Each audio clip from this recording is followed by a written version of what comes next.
The torches in the western corridor of Hadeth 4 had not been lit in 12 years. Marith knew this because she had been the one ordered to keep them dark. The old servant's whisper still echoed from her first week in the mountain hold. The western corridor leads to the Alpha's private war chamber, child, and the Alpha's private war chamber leads nowhere good for girls like us. For 3 winters she had walked the eastern routes, and kept her gray eyes lowered when the great doors at the end of that forbidden hallway swung open and Valoran Drask emerged. Tonight she walked the western corridor anyway. She walked it because she had heard her own name spoken on the other side of those doors an hour ago, and the voice that had spoken it was not gentle. She walked it because the child inside her had begun to stir restlessly the moment she heard that voice. She walked it because for 6 months she had loved a man who had whispered to her in moonlight that she was the only soul in the world he could not bear to lose, and tonight she needed to know if any of it had been real. The candle in her hand guttered as she pressed deeper into the shadows. Her bare feet made no sound against the cold stone.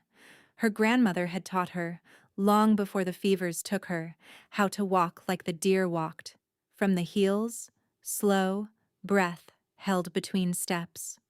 We are small things in a world of teeth, my Marith. Smallness is a gift. Use it. She pressed her back against the carved column nearest the war chamber and listened. A woman's laugh first. Low, amused, the laugh of someone who had never been afraid in her life. Marith did not recognize the voice, but she recognized the privilege inside it, a daughter of one of the high mountain lines. Then a man's voice, familiar in a way that hollowed out her chest. You worry over nothing, Sereth. The girl is a passing matter. Marith's lungs forgot how to draw air. She knew that voice. She had felt it against the curve of her throat in the dark. The voice of Valoran Drask, Alpha of Hadeth Vor, the man who had pressed his teeth to her shoulder under a hunter's moon and sworn, You are mine, Marith, and I am yours, and nothing in this hollow world will ever change that. The woman called Sereth spoke again. She has been seen weeping in the lower halls, Valoran. Servants talk. The cook says she has been ill for weeks. If she is what I think she is nothing of the sort. You are certain? A pause. Then a sound that broke something inside Marith's chest before her mind had finished understanding it. He laughed. It was not the laugh she knew. The laugh she knew was rare, was small, was a private thing he gave her in the dark like a coin pressed into her palm. This laugh was loud, performative, the laugh of a man at a feast surrounded by men he wanted to impress. Sereth, please.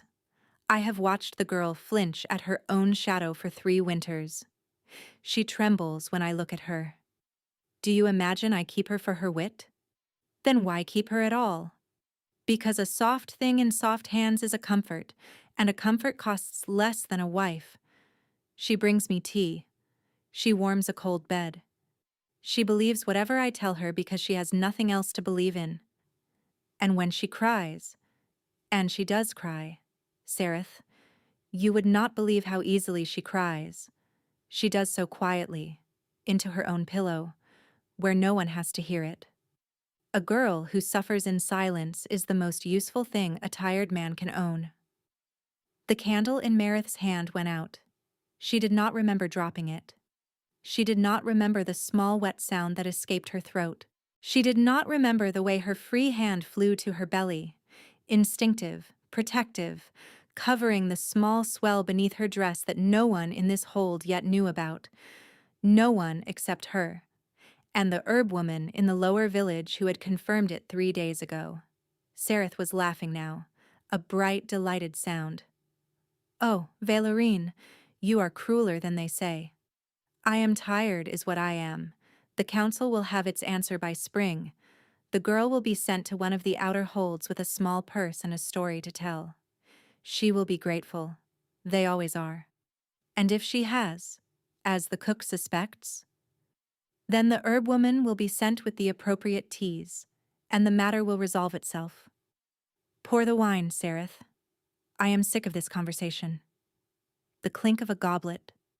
The blood had begun to roar in Meredith's ears so loudly that the world had become a long underwater sound. She moved.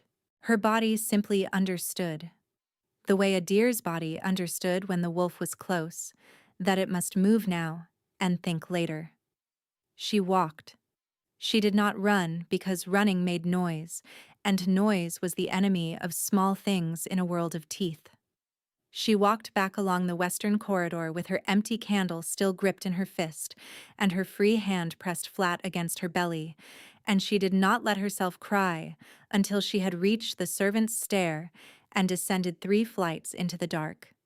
Then she sank to her knees and put both hands over her mouth and wept without sound, because a girl who suffers in silence is the most useful thing a tired man can own, and she would never again, give Weilerin Drask the satisfaction of hearing her cry. The mark on her shoulder, the secret bite he had given her under the hunter's moon, began to burn. She pressed her hand to it through the linen of her dress and felt the heat radiating from her own skin, and for the first time in 6 months, she understood that the mark had never been a promise. It had been a leash. She drew her hand away. She stood. She wiped her face with the back of her wrist.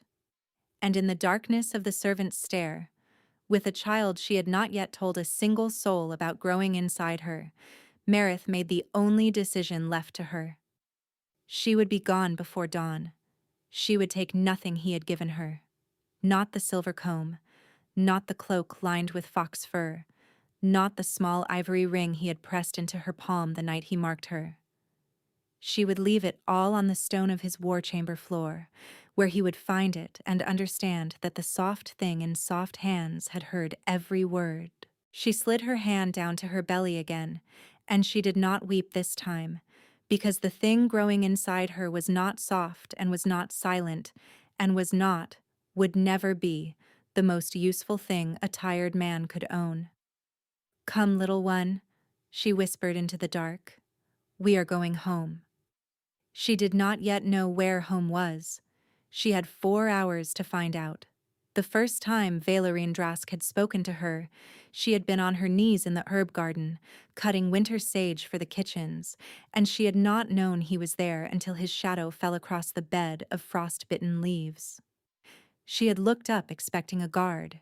She had found the Alpha of Hadith Vor crouching down to her eye level in the snow, his amber eyes fixed on her face as if he were trying to remember whether he had seen her in a dream. "You are the new healer's girl." She had nodded. "You have gray eyes." She had nodded again. "I have been told that gray eyes among our people are the mark of a long-blooded line, the old kind, the kind we do not see often anymore." He had reached out, slowly, the way a man reaches toward a deer he does not wish to startle, and brushed a single fingertip against the corner of her jaw. Then he had stood, nodded once, and walked away through the snow. She had not slept that night. She had not understood why. She understood now. It had been a hunter's first look at the trail. Meredith pressed her face against the cold stone of the servant's stair. 6 months of memories. 6 months of moonlit walks along the high ridge. 6 months of believing that the most powerful man in the mountain hold had looked at a no-name healer's apprentice with gray eyes and seen something worth keeping. A soft thing in soft hands is a comfort. She made a sound that was not quite a laugh. The night he had marked her, the night under the hunter's moon, on the cliff above the frozen river, he had said the words she would remember for the rest of her life. "You are mine, Meredith. I am yours." He had pressed his forehead to hers and whispered that one day, when the council was satisfied, he would announce her to the world. He had used the word queen. He had pressed his ivory ring into her palm and folded her fingers closed around it. She had not yet told him about the child. She had been waiting for the right night. She had been writing the words in her head for 3 weeks. "Weilerin, there is a child." She would never say them now. She climbed the servant's stair on shaking legs. The hold was quiet at this hour, the deep middle hour, the hour the night watch called the wolf's breath. She passed no one. Her small chamber was at the end of the lowest servants' hall. A pallet, a wooden chest, a single window the size of a hand. She lit no candle. She knelt beside the chest and opened it. The fox fur cloak. She left it folded. The silver comb. She left it on the pallet.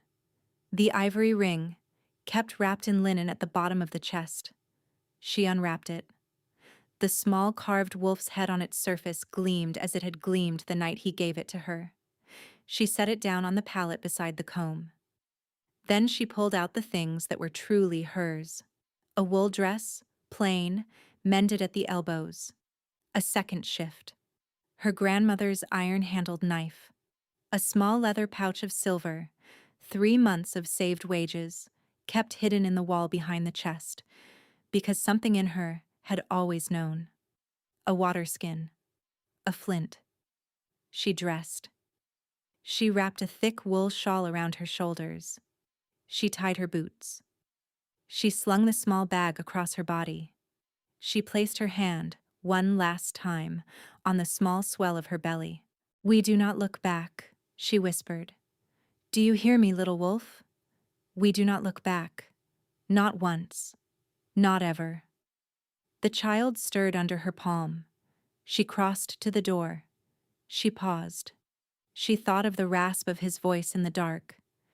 She thought of the way he had laughed an hour ago and called her a comfort, and a thing, and a useful silence. She stepped out into the corridor and pulled the door closed behind her. She did not look back. Far above her, in the war chamber where 2 voices murmured over a bottle of southern wine, a man with amber eyes was raising his goblet to his lips. He did not yet feel it. He would. Within the hour, the bond on his chest would begin to ache in a way he had no name for. But that was an hour from now. Tonight, in the lowest corridor of Heir, a girl with gray eyes and a child no one knew about slipped out through the kitchen gate, while the night watch dozed against the gatepost, and the wind off the eastern slope caught her wool shawl, and the snow took her footprints within minutes of her passing. By the time the dawn bell rang in the bell tower, Merith would be 6 miles down the mountain road, and there would be no one in Heir or in any of the lower villages who knew which way she had gone. The kitchen gate had not been guarded since the old Alpha's reign. Merith knew this because she had been the one to unbar it for the milk sled 4 mornings out of 7. She knew the watch rotation by heart, because in the lowest tier of the hold, knowing such things was the difference between a quiet life and a bad one. She slipped through the gate at the change of watch, and was through the outer courtyard before the new man had finished settling onto his stool. The cold hit her like an open palm. She did not run.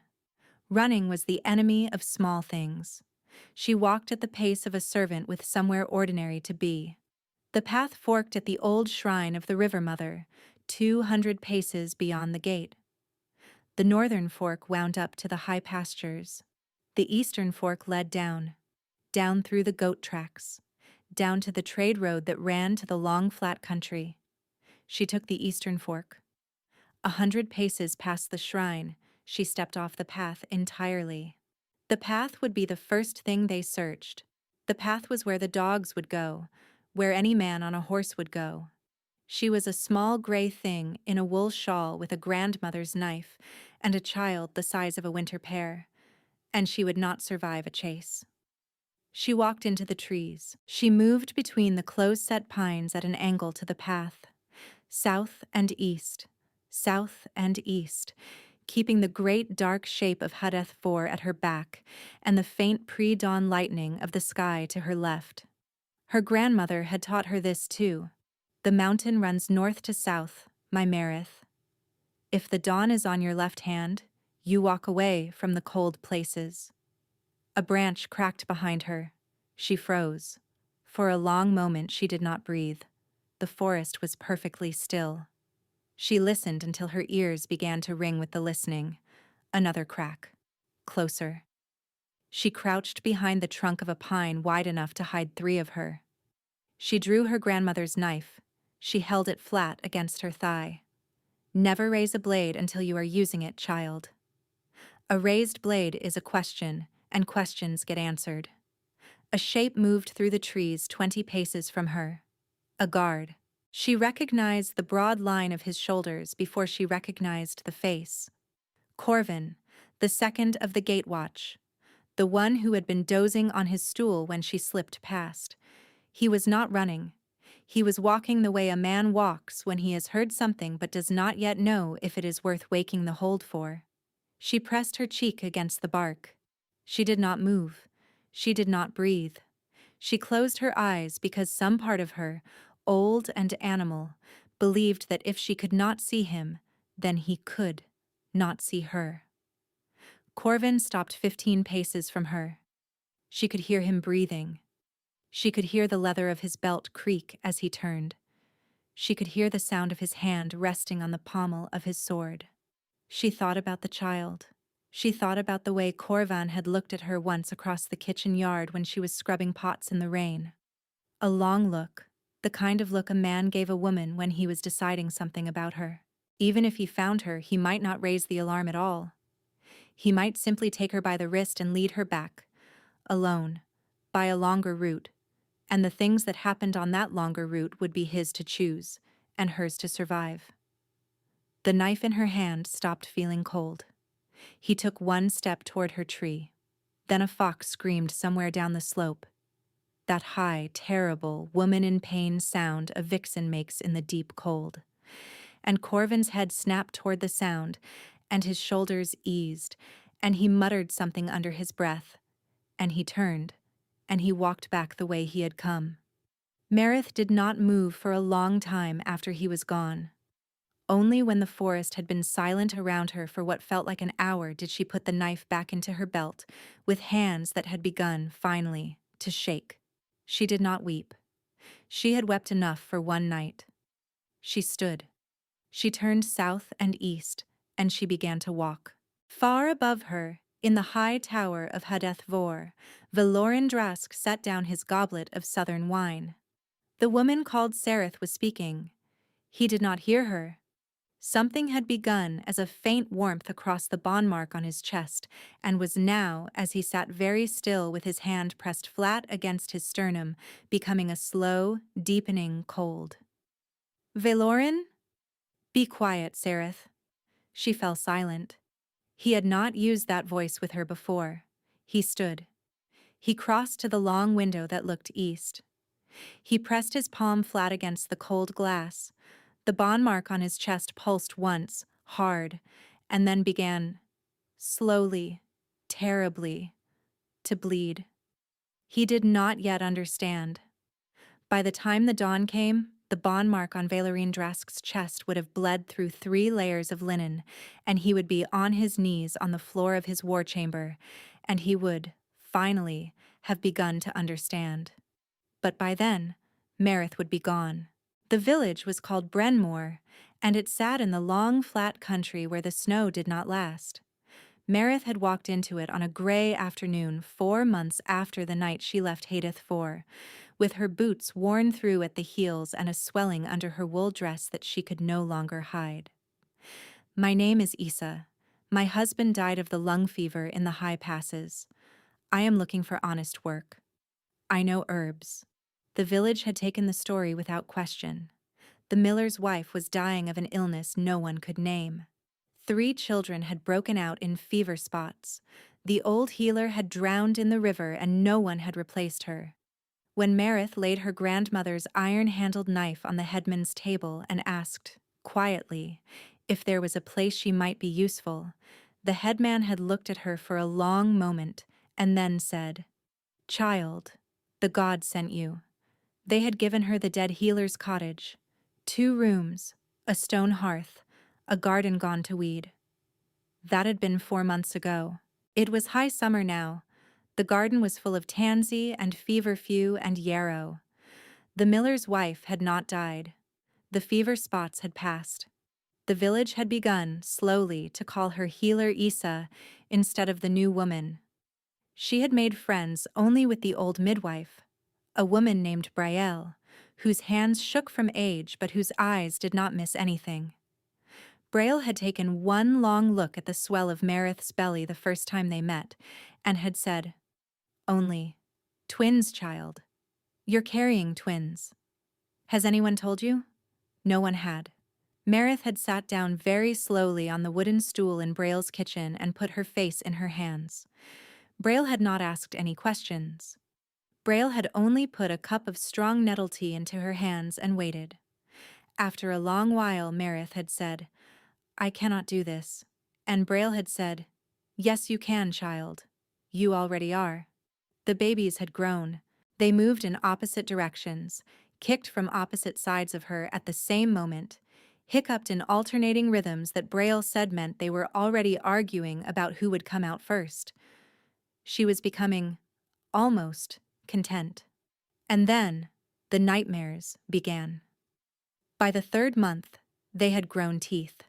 She would dream she was running through pines in the dark, and someone was screaming her name behind her in a voice raw with grief, and she would turn, every time, against every instinct, and find Valerin on his knees in the snow, with both hands pressed to his chest and blood running between his fingers. His amber eyes would not be cruel. They would be wet, searching. He would open his mouth. He would say, "Meredith, please."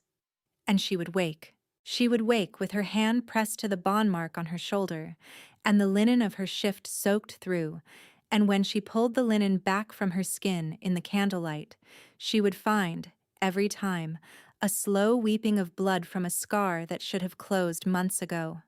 Braille had seen it once. The old midwife had set her cup of tea down very carefully and looked at the mark for a long time, and then looked at Meredith's face.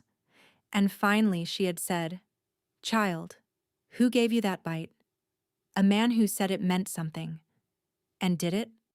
Meredith had not answered. Braille had not asked again. But she had left a small clay pot of yarrow paste on Meredith's doorstep the next morning, with a note that said only for the bleeding. Both kinds. The summer wore on. Meredith taught herself not to dream. She drank the bitter tea Braille blended for her each evening and slept the hard, heavy sleep of women who have decided to outwit their own minds. She no longer let herself wonder if he was looking for her. She had her cottage. She had her garden. She had 2 small lives kicking under her hand. She had Braille. She had enough. And then, on a hot afternoon at the end of the 7th month of her exile, a stranger walked into Brenmore asking questions about a young woman with gray eyes. The blacksmith's son saw him first.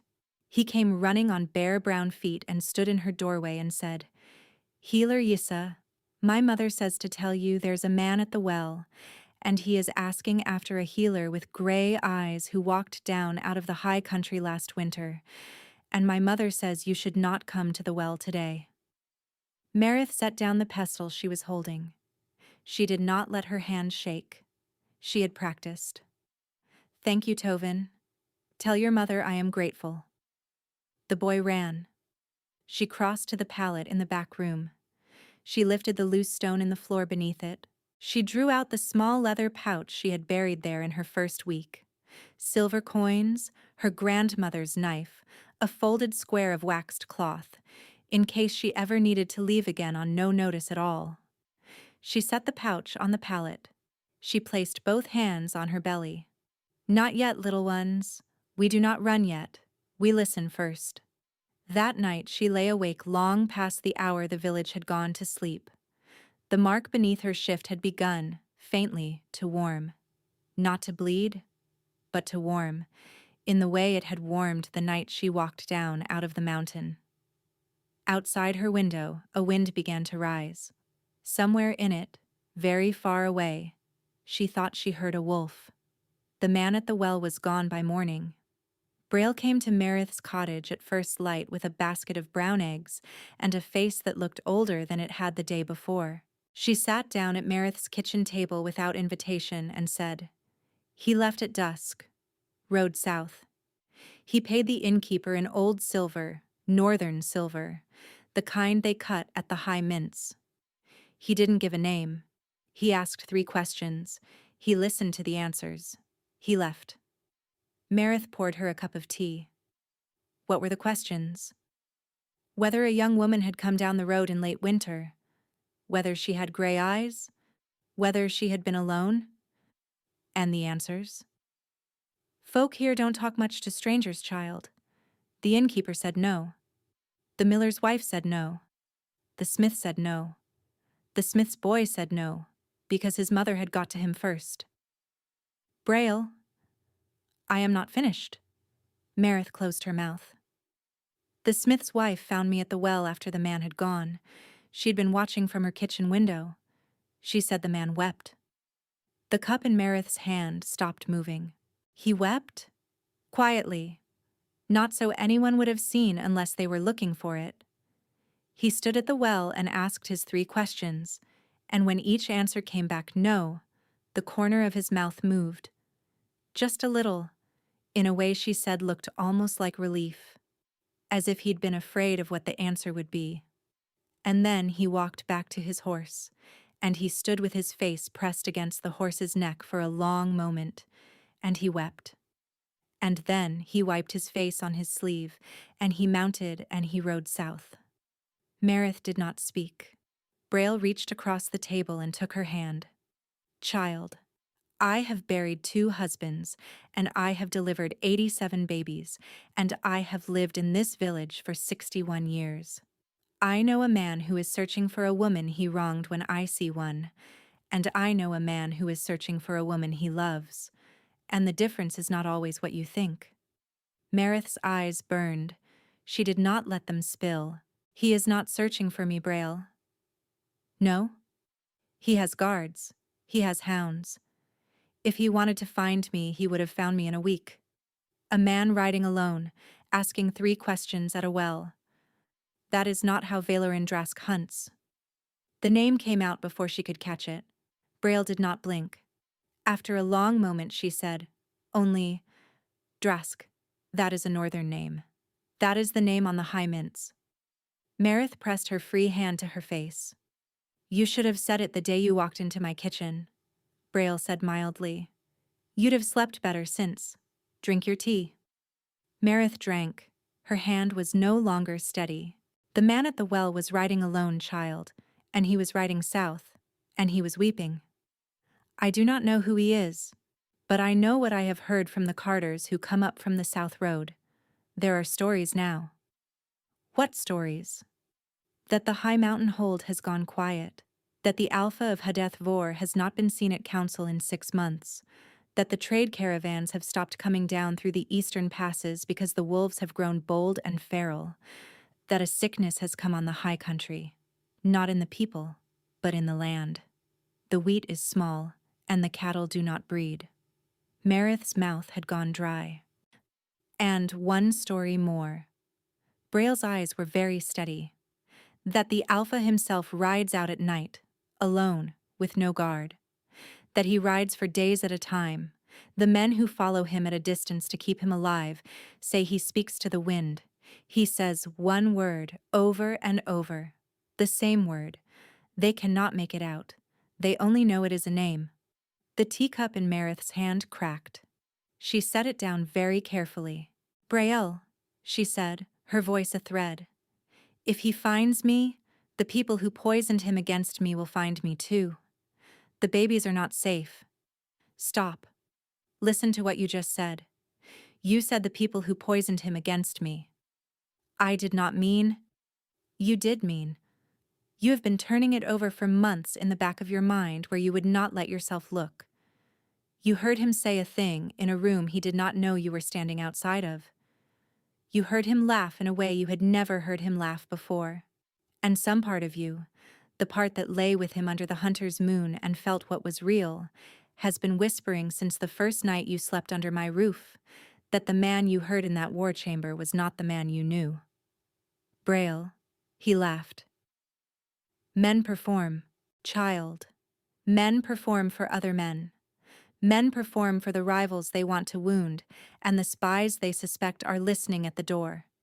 You were not in that room. You did not see his face. You heard a voice through stone, and you ran, and you were right to run, because a woman alone in a hold with a child in her belly has no margin for error. But running was the answer to the danger of the moment. It was not the answer to the question of who he is. Meredith was crying now. The tears were falling without sound onto the wood between them. Bonds that are real do not unmake themselves, child. Whatever you heard in that room, there is more to the story than you know. Meredith pulled her hand back. She wiped her face with the heel of her palm. I do not want there to be more to the story. I know. I want the story to be the story I ran from. I know, child. If the story is something else, then I have been carrying his children alone in this cottage for 7 months while he— She could not finish. Braille did not make her. The old midwife only leaned across the table and pressed her dry old forehead to Meredith's for a long moment, and then she rose, and she took her basket of eggs, and she went to the door. She paused on the threshold. The man at the well will come back, child. Or another like him. I do not think you have many days. Decide what you want to do before the choice is taken from you. She left. Meredith rose eventually and crossed to the window. Beyond her garden, the village pasture sloped down to the line of black alders that marked the edge of the woods. A wolf was standing at the edge of the woods. It was watching her cottage. The size of a large hound, with a coat the color of old iron, and eyes that even at this distance she could see, were a clear, steady amber. It did not move. It only stood, with its head turned toward her window. It was not him. The shape was wrong. The size was wrong. This was a smaller animal. A tracker. The wolf's nostrils flared. It tilted its head. And then, with a slow deliberation that froze Meredith's breath in her lungs, it turned and walked back into the trees. The mark on her shoulder began to burn. She did not sleep that night. She sat in the wooden chair by her hearth with her grandmother's knife unsheathed across her knees, and she watched the door, and she listened. The wedge of pine was set hard. The shutters were drawn. The mark on her shoulder burned for hours. This was a steady, deepening pull, as if a string had been tied behind her collarbone and a hand on the other end was drawing it slowly toward the door. The babies kicked. Both of them. Harder than they had ever kicked, in a single shared rhythm, thud, thud, thud against the inside of her belly, like two small hands knocking on the same door from the inside. She pressed her palm flat against the swell. I know. I feel it too. Just before dawn, there was a sound at her door. Not a knock. Knocking would have been honest. This was a softer sound. The sound of a hand laid flat against the wood. The way a person lays a hand against a door when they do not yet trust themselves to knock. Meredith rose. The knife was in her hand. A voice spoke through the wood. A man's voice. Tired in a way she recognized. Healer Issa. She did not answer. Healer Issa, my name is Thomas Erwin. I have ridden from the north for 11 days. I will not enter your house. I will not raise my voice. But I am asking you, please, open the door wide enough to look at my face. That is all I ask. Look at my face. And if you do not know me, I will go. Meredith pressed her forehead against the inside of the door. She knew the name. Thomas Erwin had been the master of horse at Heir for 30 years. He had pulled her up onto a saddle behind him once, when she was 16, and had twisted her ankle on the icy slope to the upper pastures, and he had ridden her back to the hold without a word, and without taking any of the small liberties another man might have taken. He had been the only man in Heir besides Valerin who had ever called her child in a way that did not feel like an insult. She unbarred the door.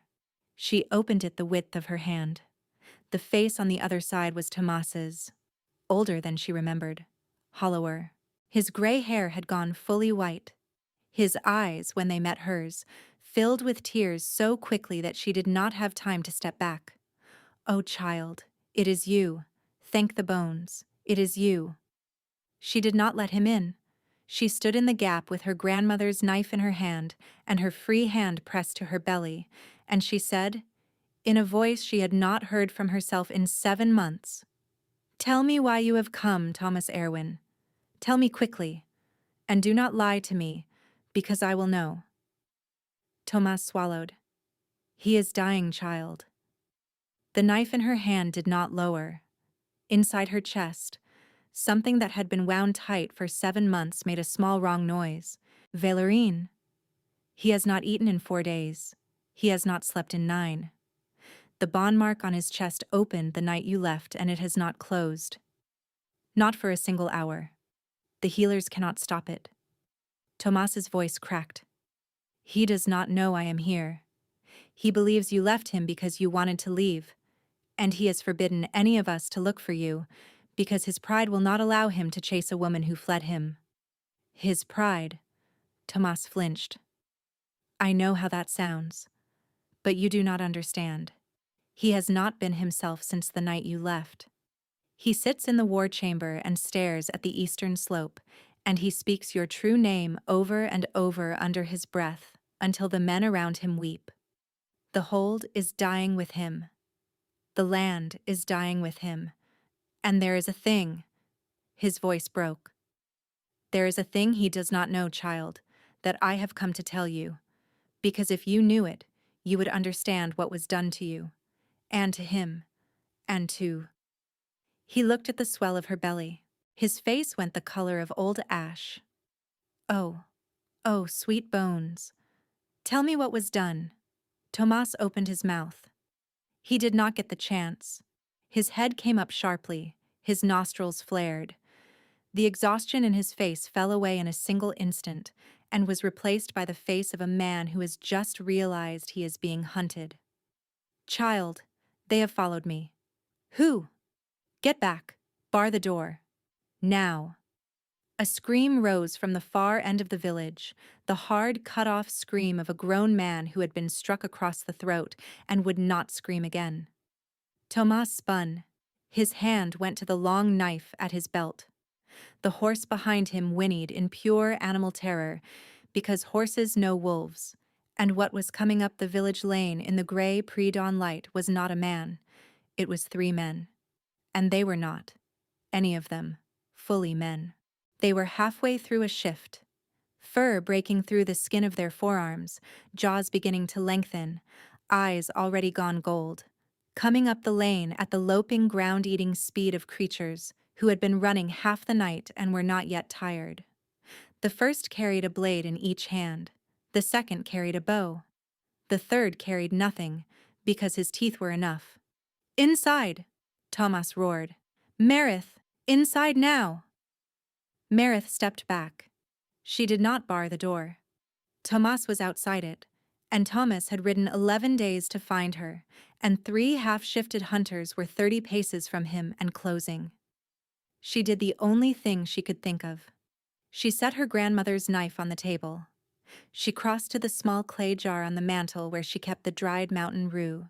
She tore a single dark green leaf in half between her fingers, and she pressed 1/2 against the bond mark on her shoulder, and she closed her eyes, and she did the thing her grandmother had taught her to do only once, on the night before her grandmother died, with the warning that she must never do it unless she was already prepared to die for the doing.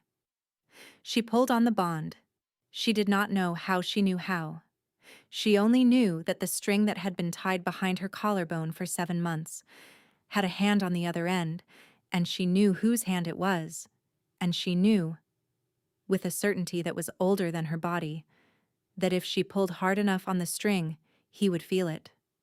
She pulled. The mark on her shoulder split open. Hot blood ran down beneath her shift.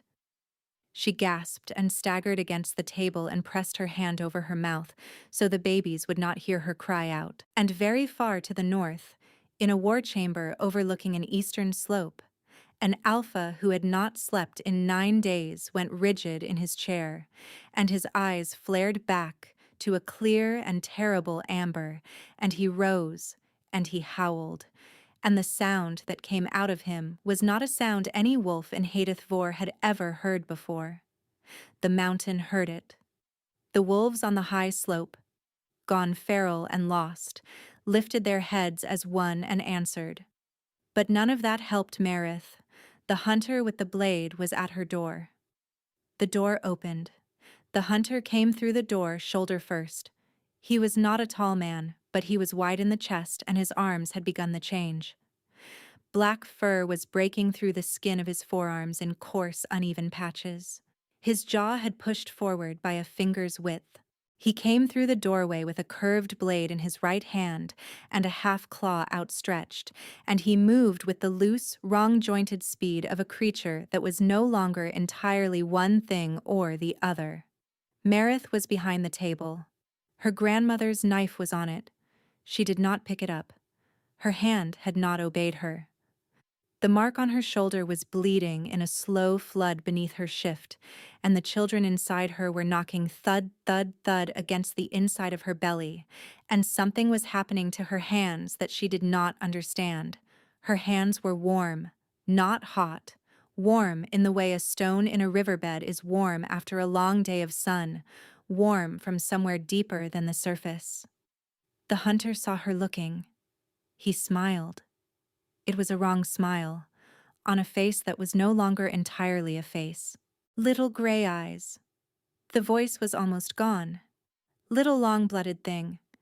You are smaller than they said. Get out of my house. I am to bring back the marks. He took a step around the table. The mark on your shoulder.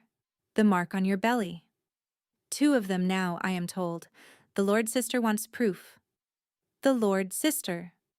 The phrase rearranged something in Meredith's chest. Sereth had not been a noble's name only. It had been a title. The high title of one of the old council houses, and Meredith had been too small and too young and too in love to know it. The hunter took another step. She raised her hands. She did not know why. She had no weapon in them. She raised them anyway, palms out, the way her grandmother had once raised her hands to stop a cart horse that had bolted in the village square. A small woman standing in the path of a thing 6 times her weight and saying, "No further, brother. No further." The warmth in her hands flared. It was not light. There was no glow. It was only that the air between her palms and the hunter's chest thickened, in the way air thickens before a storm, and the hunter, 3 steps from her, blade raised, half a wolf already, went still. He went still in the wrong way, the way a man stills when the part of him that does the choosing has been, for a single moment, taken away from him. His eyes lost focus, his blade arm lowered.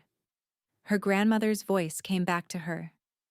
We are an old line, my Meredith, older than the Holds. The wolves chose to be wolves. We chose other things. There are things in your blood you do not yet know about.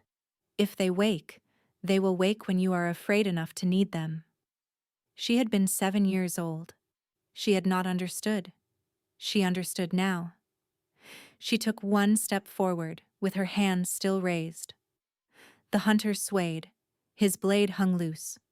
Sit down. He sat down. He sat down on the floor of her cottage like a tired child, and he stared up at her with eyes that had begun to fill with a confusion so deep it was almost grief. The change in him began slowly, to unmake itself. The fur receding, the jaw drawing back, the teeth reseating themselves in a mouth that was, in the space of perhaps 4 breaths, only a man's mouth again. A young man, perhaps her own age. What did you do to me? He whispered. I do not know.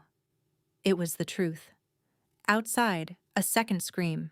Not a man's, but the higher animal cry of one of the half-shifted hunters meeting something more than they were. Meredith crossed to the window in 3 strides and pulled back the bar on the shutter. Tomas Erwin was on his knees in her garden. He was not dead. He was bleeding from his shoulder, badly, but he was upright, and he had his long knife still in his hand, and he was staring past the broken stems of her tansy at something at the end of her garden path. 2 wolves stood at the gate. The remaining 2 hunters were on the ground at the wolves' feet. The wolves were enormous. The first was iron gray, the same animal that had stood at the edge of the woods watching her cottage the previous afternoon. The second was black. Black as the inside of a deep well. Black as the cloak Valerin had worn the night he had crouched in the herb garden and asked her about her gray eyes. The black wolf was the size of a horse.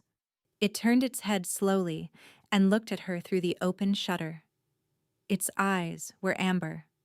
Meredith's knees gave. She caught herself on the windowsill. The mark on her shoulder closed.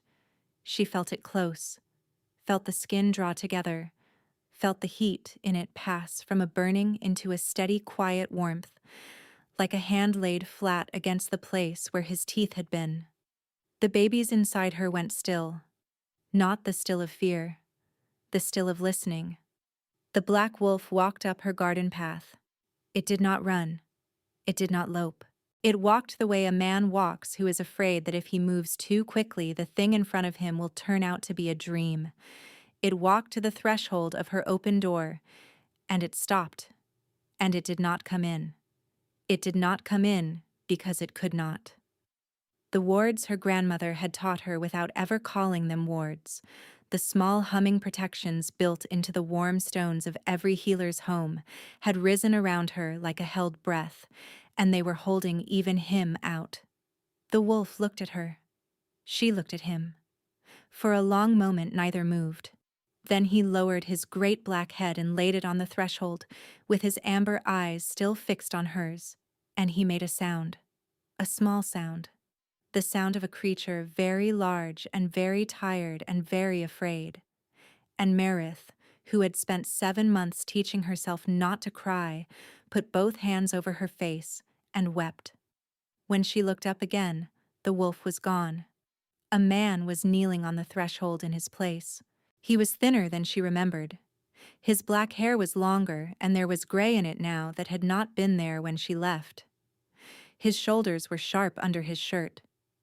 There were tears running down his face, openly, without shame. He did not speak. He was looking at the swell of her belly, and he was crying, and he was not crying for himself. "Valorin," she said. His face broke. He pressed his forehead against the threshold, against the line her grandmother's wards would not let him cross. He laid his palms flat on the wood on either side of his face. He bowed his head. "I will not enter, Meredith. I will not enter unless you tell me I may. I will kneel here until you decide. If you tell me to go, I will go, and I will never look for you again." He drew a breath. "But before you decide, I beg you, let me hear your voice, so that I know it was real."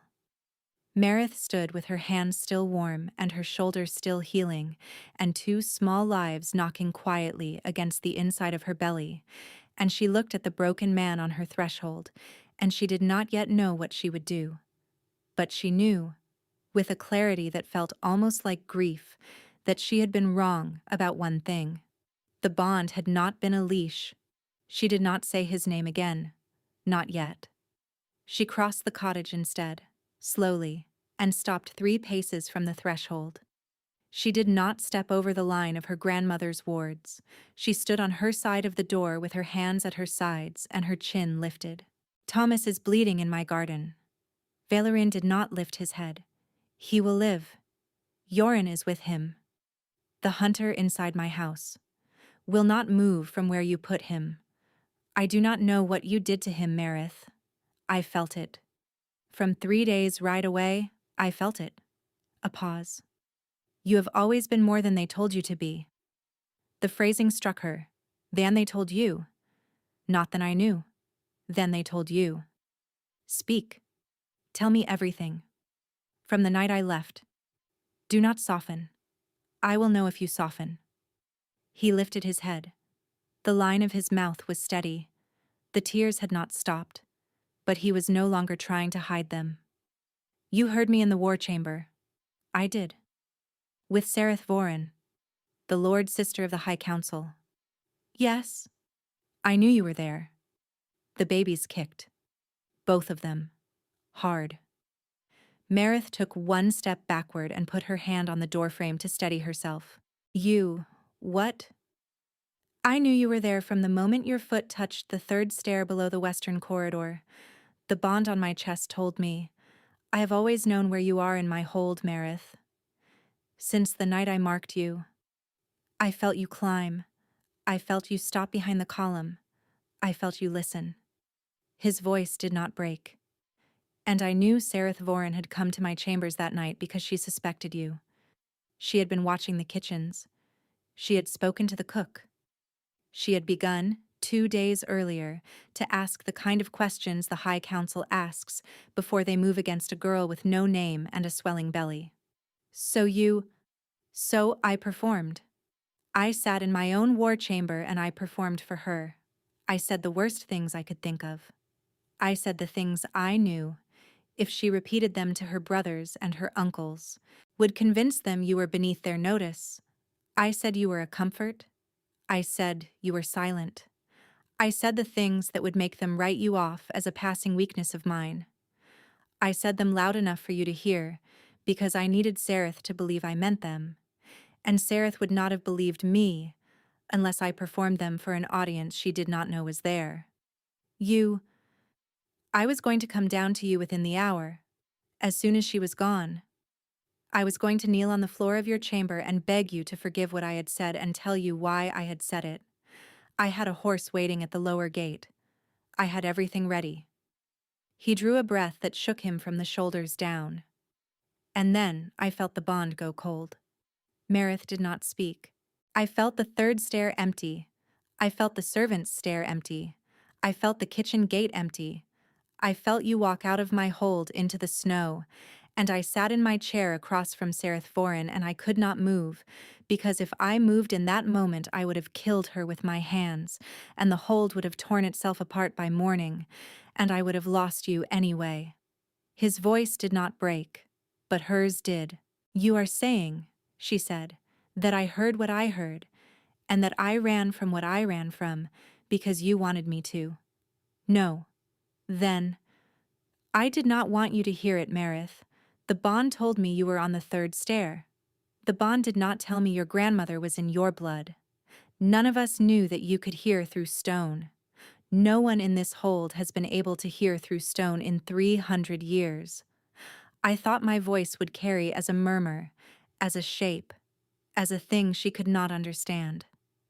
I thought I had 10 more minutes to finish performing for Sareth before I came to you and made it right.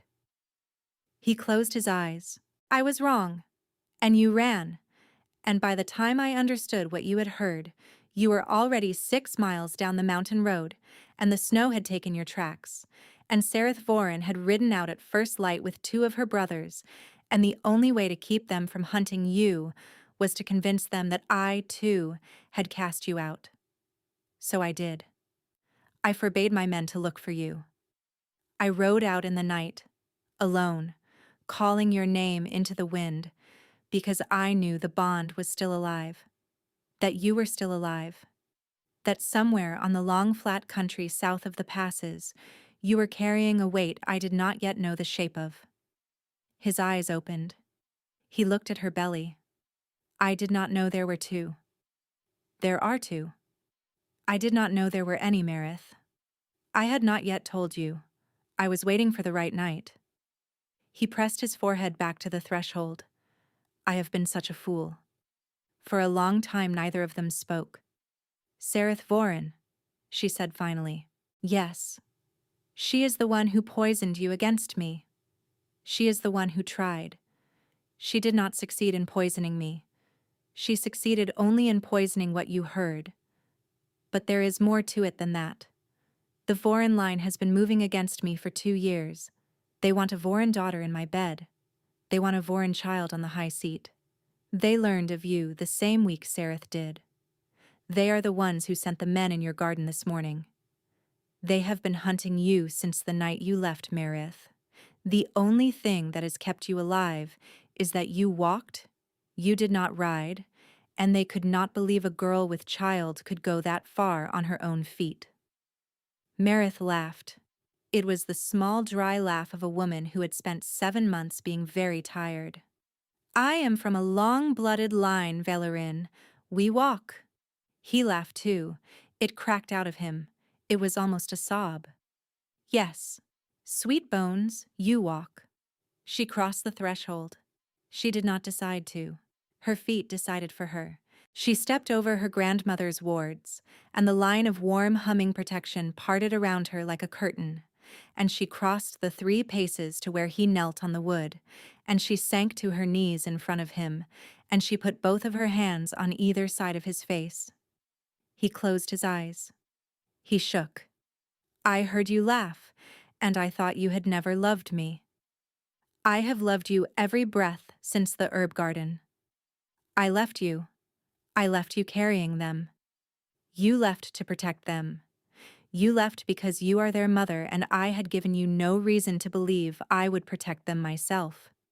You ran because the bond told you to run, and the bond was right. I do not deserve to be forgiven. I do not ask to be forgiven. I only ask that you let me try, every day from this one forward, to be worth the second chance I am not entitled to. She kissed him. She had not planned to. She had told herself every night for 7 months that if she ever saw him again, she would not touch him. She had rehearsed the speech 100 times. She kissed him instead. He made a sound against her mouth that was not entirely human. The bond on her shoulder flared, not with pain this time, but with a clean, steady warmth that ran all the way down her arm and into her fingertips and across the swell of her belly. She felt for one impossible breath that she could feel his heartbeat under her own ribs. The babies inside her kicked, both of them, in the same rhythm. Thud, thud, thud, greeting their father. He pulled back. He pressed his forehead to hers. He laid his trembling hand very carefully on the swell beneath her dress. There are 2 of them, he whispered. 2. A horn sounded, far away, carried on the wind from the north.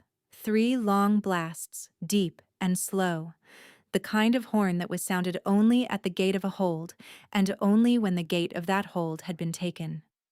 Thomas Awin, in the garden, lifted his bleeding head. He had gone the color of old ash. That horn has not been sounded in 200 years. Valerin's hand on Marith's belly went still. Thomas, tell me what it means. Thomas looked at him, then at Marith, then last, at the swell beneath her dress. It means the high seat of Hadith Vor has fallen. They rode within the hour. Yoren stayed behind to carry Thomas south to the next village, where there was a healer who could close the deep cut in his shoulder. Thomas did not want to go. Marith knelt beside him in the pale grass of her garden and took his face between her hands and kissed his forehead the way a daughter kisses an old father, and she said, Thomas Awin, you have ridden far enough for one lifetime. Let us carry the rest. He wept.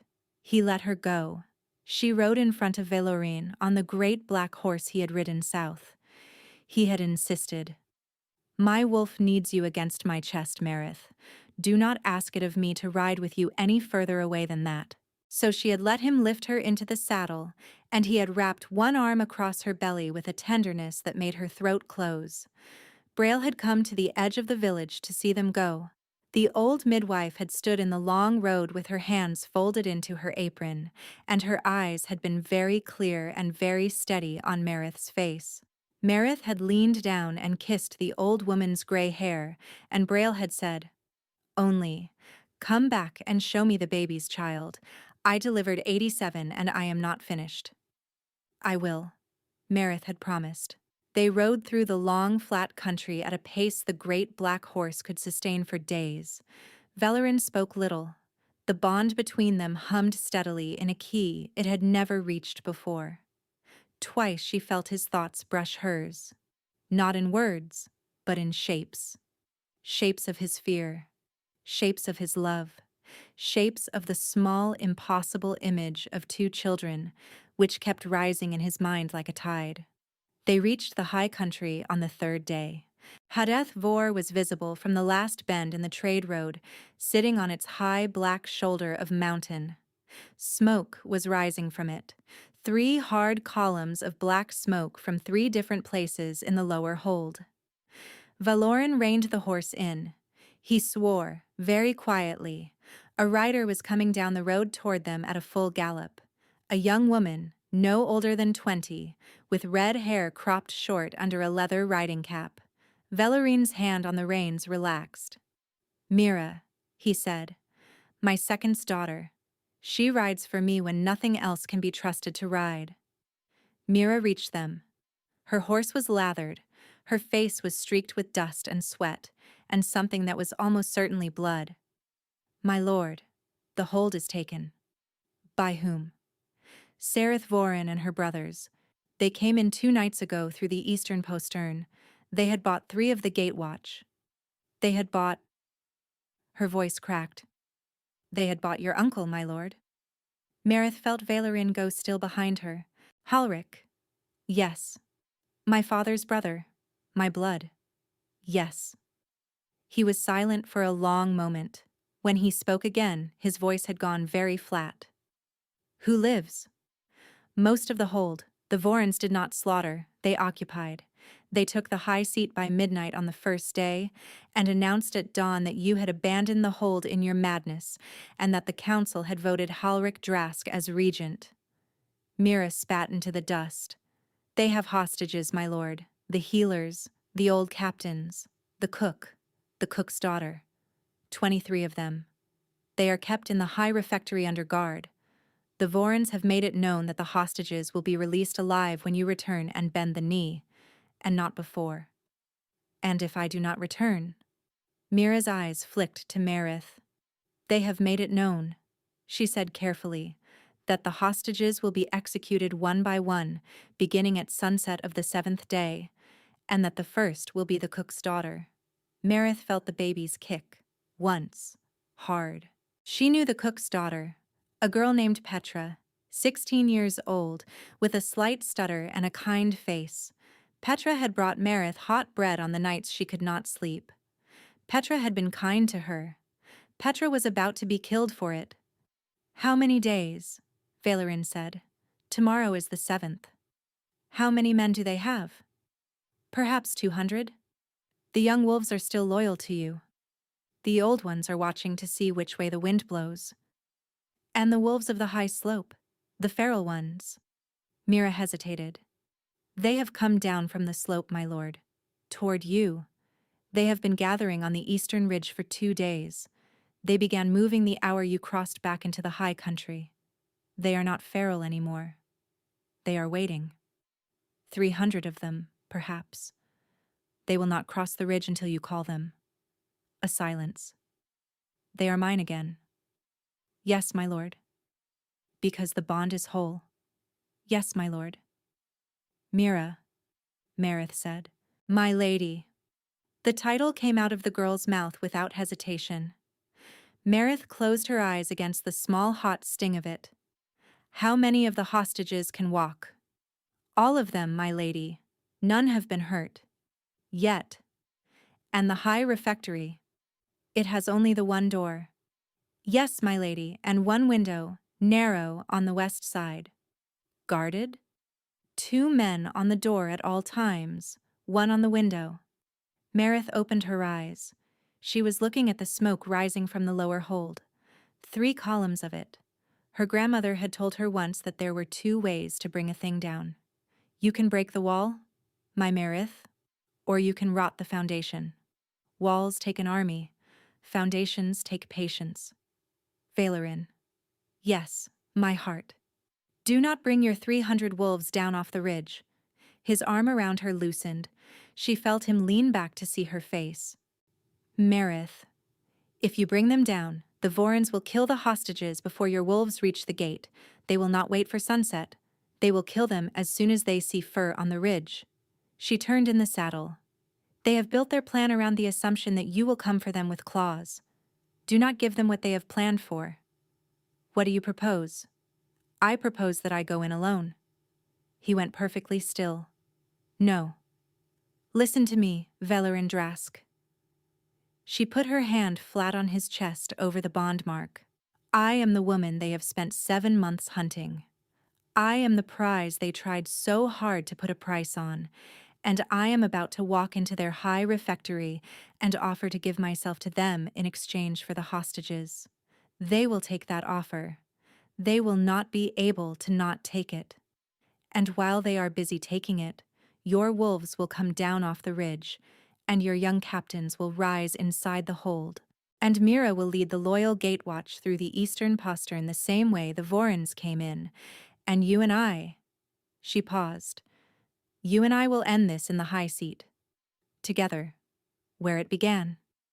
He was looking at her as if she were a stranger, as if he were only just now beginning to understand what he had crouched beside in the herb garden 3 winters ago. You are with child, twice over, and you propose to walk into a hall of men who want to kill you. They will not kill me before they have me in their hands. They have spent 7 months wanting to put me in their hands. Sareth Voren will want to look at me. She will want to speak to me. She will want, before anything else, to make me understand what she has won. That is the hour you will need. Marith, and I, she said. I am no longer the small gray thing they think they are catching. He looked at her for a long time. My queen, he said finally. The word came out cracked. Not yet. My queen. He kissed her, hard, on the forehead. Then he turned the horse, and Mira wheeled her own and rode east toward the ridge where 300 wolves were waiting, and the long, slow plan began to move. By the time the sun reached the height of noon, Marith would be walking alone up the long stone road to the gates of Hadeth Vor. She walked up the long stone road alone. She had refused the horse. She had refused the cloak. She had refused even the small hidden knife Mira had tried to press into her hand. They will search me, she had said. I go in with empty hands. She had kept only her grandmother's iron-handled knife, and she had given that, at the last moment, to Velarin. She had pressed it into his palm and folded his fingers around it and said, "Give it back to me when this is done." He had only kissed the inside of her wrist once, and then turned the great black horse and ridden east. She walked. The gates of Hadeth Vor stood open. There were Vorin men on the wall, watching her come, but no one shouted, and no one raised a bow. A girl in a plain wool dress, walking up the road alone with both hands open at her sides, and the swell of 2 children before her, was not the kind of thing the Vorin guard had been told to fire at. She had been told to be brought, alive, to the high refectory. She passed under the gate.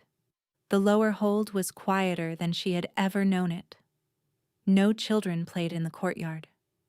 Doors were closed, shutters were drawn. A single gray cat watched her cross the cobbles from the top of a woodpile and then turned its face away. 2 Vorin guards met her at the inner stair. They did not speak. They did not search her. They took her by each arm, not roughly, and led her up. The high refectory was at the heart of the hold. Long oak tables, a high vaulted ceiling, a great hearth at the western end. It was, now, a holding pen. The hostages were against the western wall. 23 of them, sitting on the stone floor, hands bound. Petra, white-faced, eyes red. The cook, the kennel master. Faces Marith knew. Faces that, when they saw her, opened in confusion and then in something terribly like hope.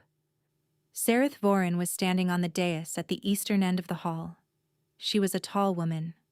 Pale hair coiled at the back of her head, a long pale face, eyes the color of river ice, the silver collar of a lord sister at her throat.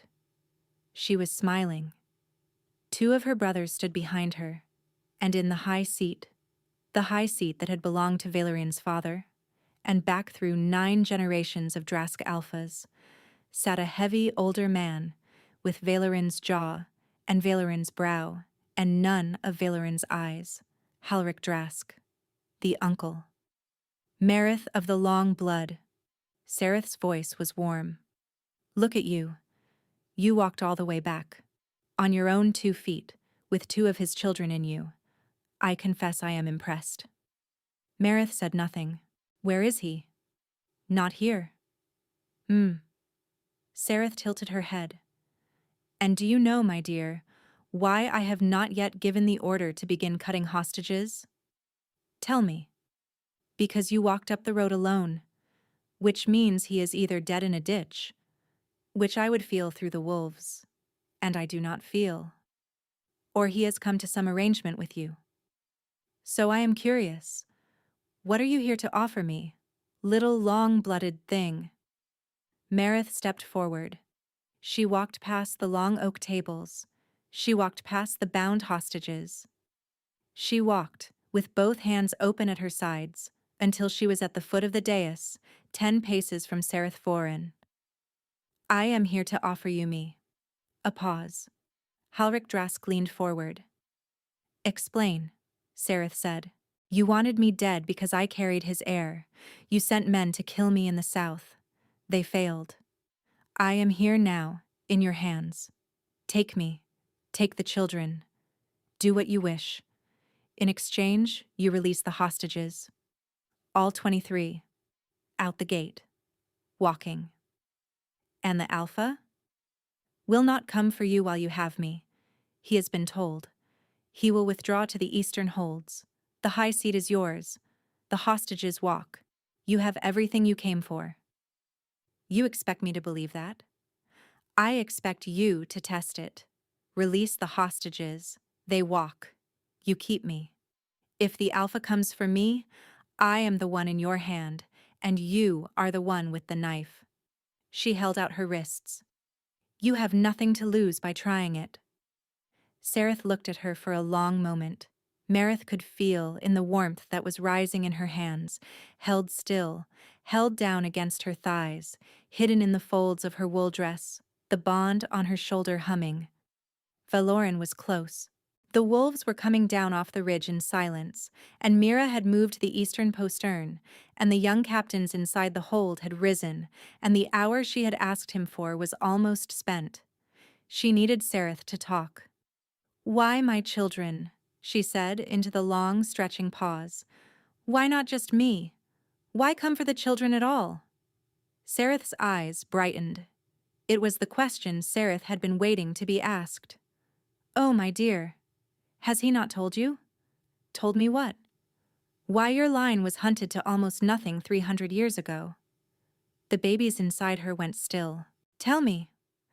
Long-blooded children carried by an alpha of Drask blood, Sereth said, her voice almost gentle now, are not heirs, my dear. They are unmakers. The bond between long blood and alpha blood does not produce wolves.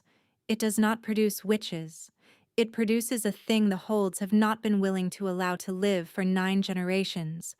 I confess, almost sorry. You seem like a very brave girl, but you understand, I hope, that it is not personal. What are you saying? I am saying that what you are carrying, my dear, is older than this council. And the High Council of every mountain hold from here to the Eastern Sea has had a standing order, since the last one was born, to make sure another one is not. Marith stood very still. Inside her, the babies were no longer kicking. They were humming. She did not have another word for it. It was a low, steady vibration, like a struck bell, beginning at the base of her belly and rising up through her ribs and into the bond on her shoulder and out through the warmth in her open hands, and Sereth Voren saw it on her face one breath too late. Take her! Sereth snapped. The 2 guards behind Marith moved. They did not reach her. The doors of the high refectory blew off their hinges. Valoran was through the doorway before the doors had finished hitting the floor.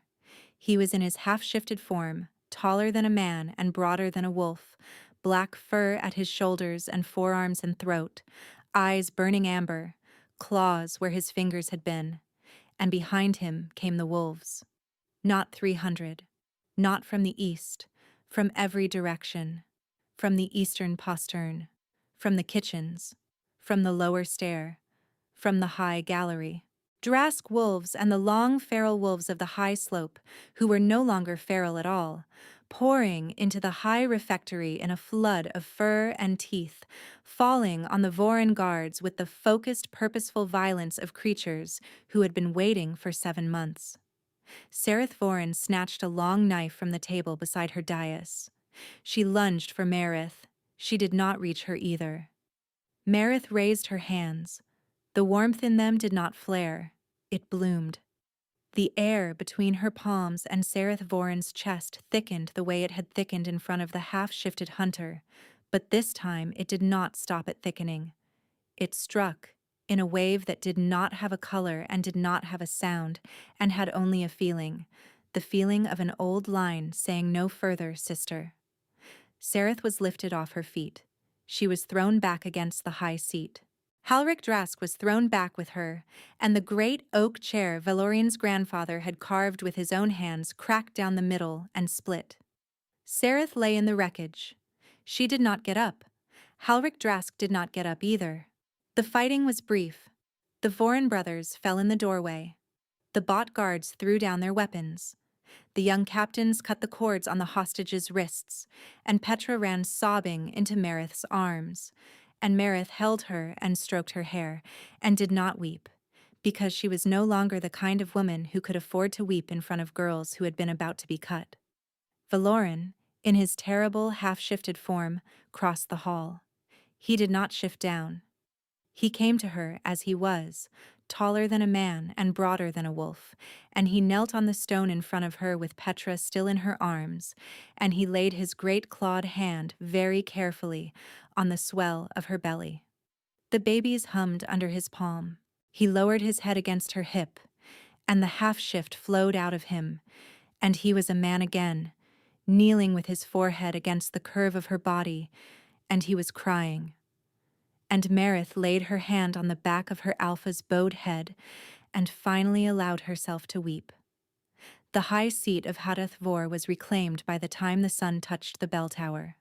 The last Vorin rider fled by sundown, and on the long oak floor of the high refectory, with 23 freed hostages and 100 Drask wolves, and the smell of new pine smoke rising from the courtyards below, Valoran Drask drew Merith down to her knees in front of him, and he bared his throat to her, and he said, "Finish it."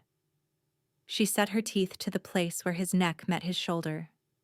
She bit down. The bond completed itself in a flood that did not feel like pain. It felt like a door, somewhere very deep and very old, opening for the first time in 300 years. The babies inside her hummed. The wolves of the high slope lifted their heads, and every wolf in Hadath Vor answered in a single long sustained sound, the howl of a pack, whose alpha had at last come home. Spring came late to Hadath Vor that year. The snow lingered on the high passes a month longer than it should have. The eastern slope was slow to green. The land, the old healers said, was tired, was healing, but tired, in the way a body is tired after a long fever has finally broken. Merith was tired too. She had grown enormous through the late winter. The babies, a boy and a girl, Braille's old hands had been right, had grown so large in her last weeks that she had not been able to lace her own boots. Valorin had not let her carry anything else. He had followed her with the hovering, attentive worry of a man who had spent 7 months believing he had lost her and had not yet, even in the 3rd month of having her back, fully recovered from it. She had laughed at him, often. Braille, who had been brought up from Brenmore at the end of winter, had laughed at him more. The babies had been born on the first warm night of true spring. Braille had delivered them both, the boy first, dark-haired and red-faced and furious, and the girl second, smaller, quieter, with hair the pale color of winter wheat, and eyes that opened, when they opened, the same clear gray as Merith's. Valorin had not left the chamber. He had sat at the head of the bed with both of his hands wrapped around Merith's, and he had wept openly when each child cried, and Braille had told him briskly to make himself useful and bring hot water, and the Alpha of Heideth Vor, had risen and gone into the kitchens himself and brought hot water. The hold had loved him for it. Suffering done well, Braille had said once, made a man more valuable than he had been before he suffered. Done badly, it makes him a danger. Your Alpha did his suffering well. The boy was named Thomas, for the old master of horse who had ridden 11 days alone to find her. The girl was named Weneth, for Merith's grandmother, whose voice had reached her across 30 years to teach her how to stand in front of a hunter with empty hands. They were 3 weeks old now. Merith sat in the herb garden where Velarin had first crouched beside her and asked about her gray eyes. She had Weneth in the crook of one arm and Thomas against her shoulder, and the late spring sun was warm on her face, and Velarin was kneeling in the freshly turned earth in front of her, planting winter sage with his own hands. You are doing it wrong. I am doing it the way you told me. I told you to plant them 6 inches apart. These are 6 inches apart. These are 4 inches apart, Velarin Drask, and they will choke each other by midsummer, and then we will have no winter sage, and then Braille will scold you. He sat back on his heels, dirt on his hands and a small smile on his face, and he looked at her across the bed of dark earth with an expression so undefended that she nearly forgot, for a moment, what she had been scolding him about. Better? He asked, after he had moved one of the seedlings. Better. You are a very harsh teacher, Merith Drask. My grandmother was harsher. I would have liked to meet your grandmother. She would have bitten you, Velarin. Yes, probably. He went back to his planting. Beyond the low garden wall, the lower hold was full of the bright noise of a season returning. The hold had been rebuilt in the long months since the Vorins fell, and it had not been rebuilt as it had been before. The high refectory had been left, by Merith's own quiet request, with the doors removed and never replaced. Let them remember, she had told the carpenters, that the doors of the hold can be made to open. Sereth Vorin had survived. Merith had insisted, in a voice that brooked no argument. Sereth had been stripped of the silver collar and the foreign name, and exiled to one of the southern holds where the long flat country began, where she would live out the rest of her life as a common healer's assistant under the name Sarah, and where she would never again be permitted to ride north of the trade road. Halric Drask had not survived. He had died in his cell on the 3rd night.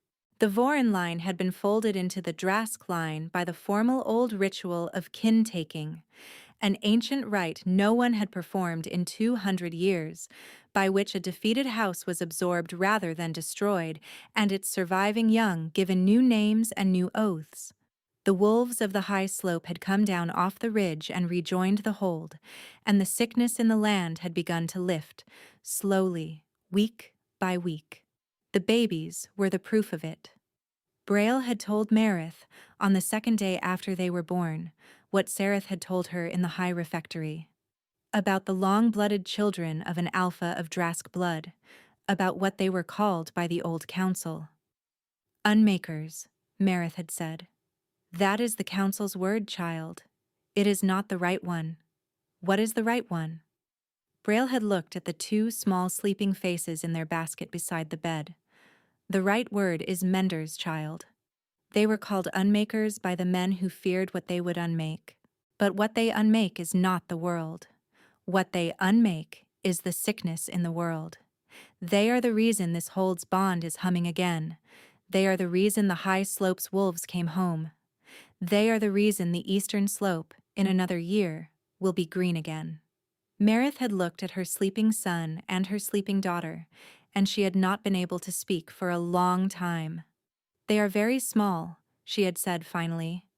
Yes, Braille had said. And so were you, child. So is your grandmother. Small things mend the world, Merith. Always. The big things can only break it. She thought of that now, in the herb garden, with the sun on her face, and her son's small breath against her collarbone. Valoran looked up. "What are you smiling at?" "Nothing. You are smiling at me." "I am smiling at the dirt on your hands." "My hands are an honor to the dirt." "Valoran." He laughed. He rose, brushing his palms on his trousers, and he came to the low stone bench, and he sat down beside her. He put his arm around her shoulders and laid his cheek against the top of her head, and they sat in the warm sun without speaking for a long while. Thomas made a small, indignant noise. Valoran reached, without looking, and placed his great calloused fingertip against the small, fierce hand. The baby gripped the finger with the immediate, furious certainty of a creature who had decided 3 weeks ago that the world belonged to him. "He is going to be terrible," Valoran said. "He is going to be yours." "Same thing." "Yes." He kissed her hair. "Meredith." "Yes." "I have not yet thanked you for coming back." She turned her face slightly against his shoulder. "I did not come back for you, Valoran Drask." "I know. I came back for them." "I know. You were a happy accident." "Meredith." She laughed. She felt him laugh against her. Gwyneth blinked up at them both with her clear gray eyes, and Thomas tightened his fierce little grip on his father's finger. And the late spring sun moved, slowly, across the herb garden where, 3 winters ago, an alpha had crouched beside a no-name healer's apprentice and asked her the question that had begun everything. In the long, flat country to the south, in a village called Brenmore, an old midwife named Braille was setting out bread on her own table, and she was smiling, because in her pocket was a folded letter that had come up the trade road that morning, written in a hand she knew, and the letter read, "Only, they are here. They are well. Come back in summer and I will show them to you, as I promised. M." And on the eastern ridge above the hold, where 300 wolves had once waited for an alpha to call them home, the wind moved through the late spring grass, and the grass was green for the first time in a year, and somewhere far below in a herb garden, 2 small new lives were beginning, quietly, to mend a world that had forgotten, for 9 generations, that it could be mended at all. The bond hummed. It would hum for a very long time. Thank you for listening. I hope this story stayed with you. May the small things in your own life, the quiet things, the patient things, the things that walk into rooms with empty hands, mend whatever needs mending. Sleep well.